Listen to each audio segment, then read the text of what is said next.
Imagine a world without music. No songs to hum, no beats to move to, no melodies that stay with you long after they end. A world where music only existed in the moment it was played. Now imagine the exact moment that changed everything. The moment music could be captured, preserved, played again, forever. But who made this possible? Who first captured the magic of sound and turned it into a timeless treasure? This is the story of the first song ever recorded and the revolutionary minds that changed music forever. In the late 1800s, the world was undergoing a massive transformation. New technologies were emerging, industries were growing, and the human imagination was on fire. But when it came to music, things were stuck in the past.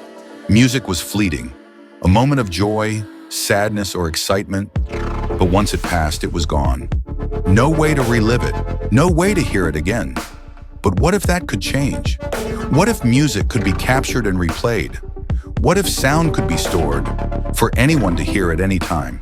Enter Thomas Edison, one of the greatest inventors of all time. In 1877, Edison introduced the phonograph, a machine that could record sound and play it back.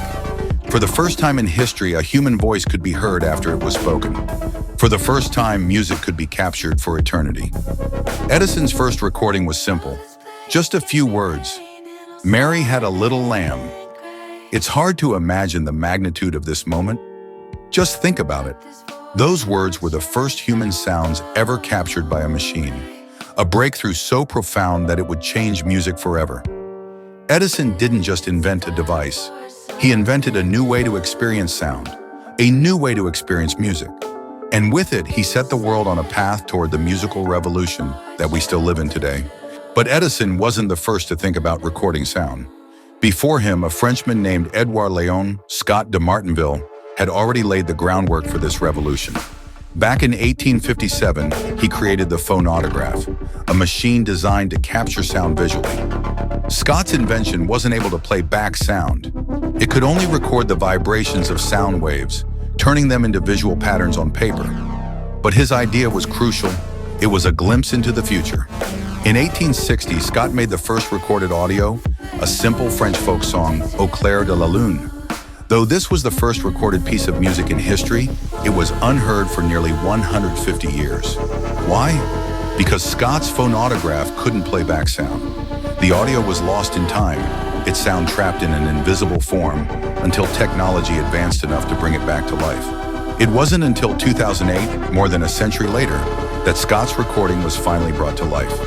With the help of modern technology, scientists were able to play back the earliest known sound recording of music. A tiny, crackling voice echoed through the speakers, singing Au clair de la lune. Though the sound was faint, distorted, and far from perfect, it was a milestone, a moment that connected us to the birth of recorded music. But imagine being there, in 1860, hearing that first sound. It was groundbreaking. It was the birth of something that would shape the way we experience music forever. And it was only the beginning. The years that followed saw a revolution in sound recording. Edison's phonograph evolved into more advanced systems, and soon sound recording was no longer a mere novelty. It became an industry. In the early 20th century, the phonograph, and later, the record player, became household staples. Musicians recorded their voices, their instruments, and their art. Music was no longer fleeting. It could be stored, shared, and experienced by millions. By the 1920s, the music industry as we know it today was born. Record labels emerged, radio stations broadcasted music across entire nations, and artists like Enrico Caruso became legends, their voices echoing far and wide. Music was no longer just something you experienced in the moment. It was a part of everyday life. But even as technology advanced, the roots of music recording remained the same.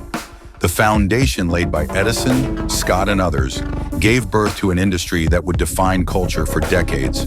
And as technology continued to progress, music evolved alongside it. In the 1950s, vinyl records revolutionized how we listened to music. With the invention of the cassette tape in the 1960s and CDs in the 1980s, the way we consume music shifted. The ability to take music on the go, to have it in our pockets, changed everything. And in the 21st century, digital music platforms like Spotify and Apple Music brought music to our fingertips, accessible at any time, from anywhere in the world. What started with Edison's simple phonograph and Scott's phonograph turned into a global industry, a way of life that's deeply ingrained in who we are today. Today, music is everywhere. It's on our phones, in our cars, on our laptops, even in the background of our daily routines. We can stream songs from virtually every artist, in every genre, all over the world. The sounds that Edison and Scott dreamed of capturing are now part of our DNA, our culture, our identity. But we must never forget that these advancements didn't come out of nowhere. They were built on the work of pioneers who dared to imagine a world where sound could be preserved and shared, where music could live forever. The first song ever recorded wasn't just a song, it was a gateway to a new era of musical possibilities.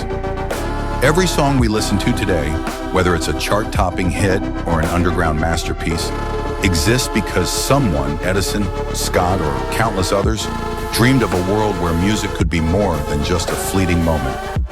And as we listen to music today, let's remember, the revolution didn't just happen in the 20th century. It happened in those first recordings, in those first moments when humans figured out how to make sound eternal. The first song ever recorded was more than just a historical footnote.